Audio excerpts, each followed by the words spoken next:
स्वागत है आप सभी का हमारे YouTube चैनल नर्सिंग ज्ञान कोर्स में। मेरा नाम है चंदन और आप देखना शुरू कर चुके हैं चाइल्ड हेल्थ नर्सिंग से जीएनएम सेकंड ईयर वालों के लिए कुछ इंपॉर्टेंट डिफिनेशंस को, जिसको हम लोग डिस्क्राइब भी करने वाले हैं। आशा करते हैं वीडियो पसंद आएगा। अगर वीडियो पसंद आता है तो हमारे चैनल को जरूर सब्सक्राइब कीजिए, साथ ही वीडियो को लाइक तथा अपने दोस्तों में भी जरूर शेयर कीजिए। चलिए बढ़ते हैं आज के पहले क्वेश्चन की तरफ।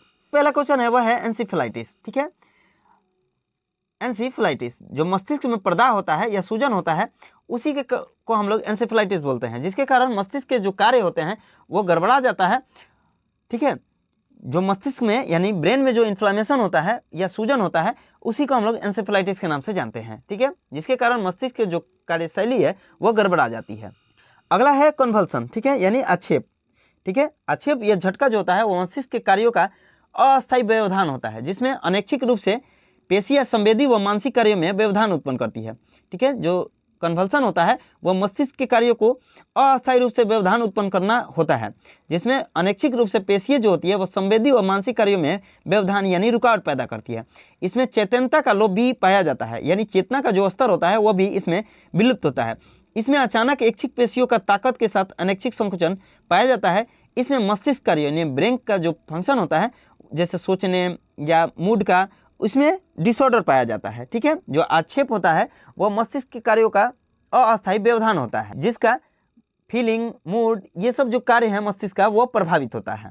अगला क्वेश्चन है प्रमस्तिष्क क्षति यानी सेरेब्रल ट्रॉमा। ठीक है, किसी बाह्य यांत्रिक बल के कारण स्कल, सिर की त्वचा, मस्तिष्क, कपाल व तनिकाओं यानी मेनिज को लगी चोट सिर की चोट या प्रमस्तिष्क क्षति के नाम से जाना जाता है।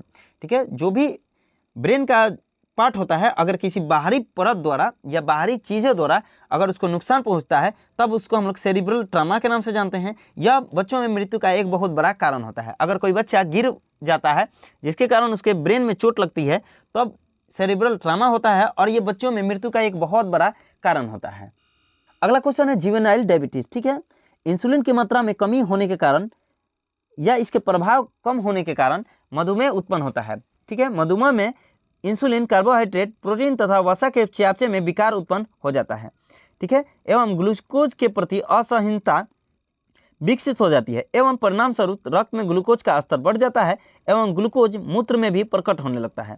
जो जुवेनाइल डायबिटीज है वो शिशु में दिखाई देना शुरू होता है, जिसमें इंसुलिन की मात्रा जो होती है वो या तो कम हो जाती है या फिर अपना प्रभाव खत्म कर देती है या फिर प्रभाव नहीं दिखाती है। उसी के कारण जुवेनाइल डायबिटीज होता है।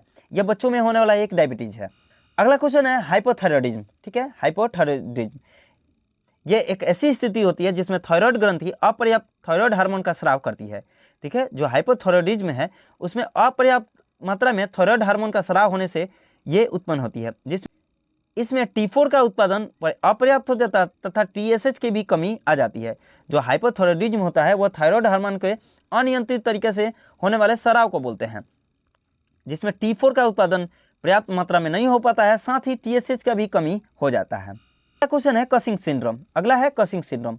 एड्रिनल ग्रंथि के कॉर्टिकल भाग में बनने वाले कॉर्टिसोल और ग्लूकोकॉर्टिकॉइड्स के अतिस्राव यानी हाइपर सिक्रीशन के कारण होने वाले सिंड्रोम को हम लोग कसिंग सिंड्रोम के नाम से जानते हैं। यानी कॉर्टिसोल या फिर ग्लूकोकॉर्टिकॉइड के हाइपर सिक्रीशन के कारण होने वाले सिंड्रोम कसिंग सिंड्रोम के नाम से जानते हैं।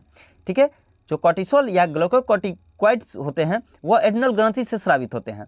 अगर इनका जो स्राव अधिक मात्रा में होने लगे तब कसिंग सिंड्रोम उत्पन्न होता है। अगला क्वेश्चन है मेंटल रिटार्डेशन यानी बुद्धिह्रास। ठीक है, अगर IQ लेवल है वो 70 से कम है तो उस स्थिति को हम लोग मेंटली रिटार्डेड की श्रेणी में रखते हैं। ठीक है, यानी अगर किसी बच्चे का मानसिक जो क्षमता है वो कम रहे या मानसिक बुद्धिमत्ता जो है वो औसत से भी कम रहे तो उस समय हम लोग मेंटल रिटार्डेशन बोलते हैं। अगला है ऑस्टियोमाइलाइटिस। ठीक है, ये एक हड्डियों से संबंधित रोग होता है जिसे हम लोग ऑस्टियोमाइलाइटिस बोलते हैं। बोन में किसी प्रकार का अगर संक्रमण हो जाए, ठीक है, या बोन मैरो में अगर किसी प्रकार का संक्रमण हो जाए तो उसे हम लोग ऑस्टियोमाइलाइटिस बोलते हैं। यह अधिकतर 3 से 14 वर्ष की आयु में होता है। ठीक, ये एक बच्चों में होने वाला इन्फ्लामेशन होता है जो हड्डियों से संबंधित होता है, जिसमें हड्डी या फिर अस्थि मज्जा में या उसके आसपास के ऊतकों में यह संक्रमण होता है, उसी को हम लोग ऑस्टियोमाइलाइटिस बोलते हैं। यह मुख्यतः बढ़ती हुई अस्थियों की बीमारी है एवं लंबी अस्थियों के मेटाफिजियल क्षेत्र को प्रभावित करती है। तो लड़कियों की अपेक्षा लड़कों में अधिक होती है। जो ऑस्टियोमाइलाइटिस होता है वो लड़कियों की अपेक्षा लड़कों में अधिक होती है तथा 3 से 14 वर्ष की आयु में ये ज़्यादा मात्रा में पाई जाती है। ये एक हड्डियों से संबंधित इन्फ्लामेशन होता है। अगला क्वेश्चन है डिहाइड्रेशन, ठीक है, यानी निर्जलीकरण। शरीर से जल का अत्यधिक मात्रा में निष्कासन होना ही निर्जलीकरण कहलाता है, जिसमें शरीर में तरल पदार्थ का आयतन जो होता है वह घट जाता है, ठीक है। जो डिहाइड्रेशन होता है वो शरीर में जल का अधिक मात्रा में निष्कासन होने की स्थिति को हम लोग बोलते हैं, जिसमें शरीर जो होता है वो तरल पदार्थों के आयतन को बहुत ज़्यादा घटा हुआ महसूस करता है या बहुत ज़्यादा घट जाता है शरीर में तरल पदार्थ। अगला क्वेश्चन है KMC यानी कंगारू मदर केयर, ठीक है। कंगारू मातृ रक्षा को त्वचा से त्वचा संपर्क भी कहते हैं। इस तकनीक का उपयोग अधिकांशतः प्री टर्म या लो बर्थ वेट बेबी के लिए किया जाता है, ठीक है। जो कंगारू मदर केयर है वो त्वचा का संपर्क भी बोलते हैं, यानी माँ के त्वचा से और जो शिशु होता है उसके त्वचा से संपर्क को भी हम लोग KMC के नाम से जानते हैं। इस तकनीक का हम लोग उपयोग प्री टर्म या फिर कम वजन वाले शिशु के लिए करते हैं। कंगारू मातृ रक्षा का मुख्य उद्देश्य शिशु को एक निष्ठा स्तनपान कराना, माँ व बच्चे के बीच भावनात्मक संबंध मजबूत करना, साथ ही अस्पताल से जल्दी छुट्टी प्राप्त करना भी होता है। इसमें शिशु को माता त्वचा से संपर्क द्वारा अपने वक्त से लगा कर रखती है। जैसे कि मैंने ऊपर बताया कि KMC जो होता है वह माँ के स्तन से बच्चे के स्तन में खुली या नंगी स्तन द्वारा चिपकाया जाता है, ठीक है। अगला कुछ जो क्वेश्चन है वह है मुखपक या मुखव्रण, यानी जिसे हम लोग थ्रस बोलते हैं। यह एक फंगल संक्रमण है, यानी एक फंगल द्वारा फैलने वाला इन्फेक्शन है जो कैंडिडा एल्पिकन्स के कारण फैलता है, ठीक है। एक कैंडिडा एल्पिकन्स नाम का कवक पाया जाता है, ठीक है, यानी फंगल पाया जाता है, उसी के कारण ये थ्रस रोग उत्पन्न होता है, जिसमें शिशु शुरू के 3-4 दिन ठीक से पोषण लेने के बाद अगर पोषण के प्रति अनिच्छा प्रकट करता है तब मुखपाक इसका कारण हो सकता है। इसमें जो होते हैं वो मुख में थ्रस उत्पन्न होने लगता है, जिसमें शिशु जो होता है वो 3-4 दिन ठीक से पोषण लेने के बाद और पोषण के प्रति अनिच्छा प्रकट करता है। ये एक कैंडिडा एल्पिकन्स द्वारा फैलने वाला फंगल इन्फेक्शन होता है। अगला जो क्वेश्चन है वह है ऑप्थेल्मिया नियोनेट्रम, ठीक है। ऑप्थेल्मिया नियोनेट्रम ये नवजात शिशु के 21 दिन के भीतर आंख में किसी भी प्रकार के पस युक्त स्राव को निकलना बोलते हैं, जिसमें नवजात शिशु जो होता है वो उसके आंख से 21 दिन के भीतर किसी भी प्रकार का पस जो होता है वो शरीर से बाहर निकलना शुरू होता है, जिसके कारण शिशु के दोनों आंखें लाल हो जाती हैं, ठीक है। अगला जो क्वेश्चन है वह है अपगार स्केल, ठीक है। जन्म के समय अपगार स्केल विधि से शिशु की दशा यानी कंडीशन ऑफ इन्फेंट का हम लोग आकलन करते हैं, जिसके जन्म के तुरंत 1 मिनट बाद व जन्म के 5 मिनट बाद तक ये अपगार स्केल को किया जाता है।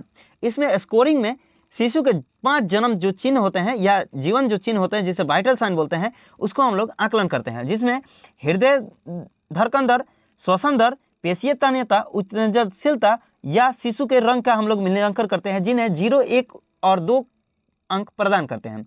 अगर खराब रहे तो उसमें 1, थोड़ा भी अच्छा रहे तो उसे 1 तथा अच्छा की स्थिति में हम लोग 2 अंक प्रदान करते हैं। आज के लिए बस इतना ही। आशा करते हैं वीडियो पसंद आया होगा। अगर वीडियो पसंद आता है तो हमारे चैनल को जरूर सब्सक्राइब कीजिए, साथ ही वीडियो को लाइक तथा अपने दोस्तों में भी जरूर शेयर कीजिए। अगर आप इस वीडियो से संबंधित पीडीएफ को देखना चाहते हैं तो हमारे डिस्क्रिप्शन बॉक्स में लिंक मौजूद है, जिस पर आप टाइप करके पीडीएफ को देख सकते हैं। मिलते हैं नेक्स्ट वीडियो में, तब तक के लिए धन्यवाद।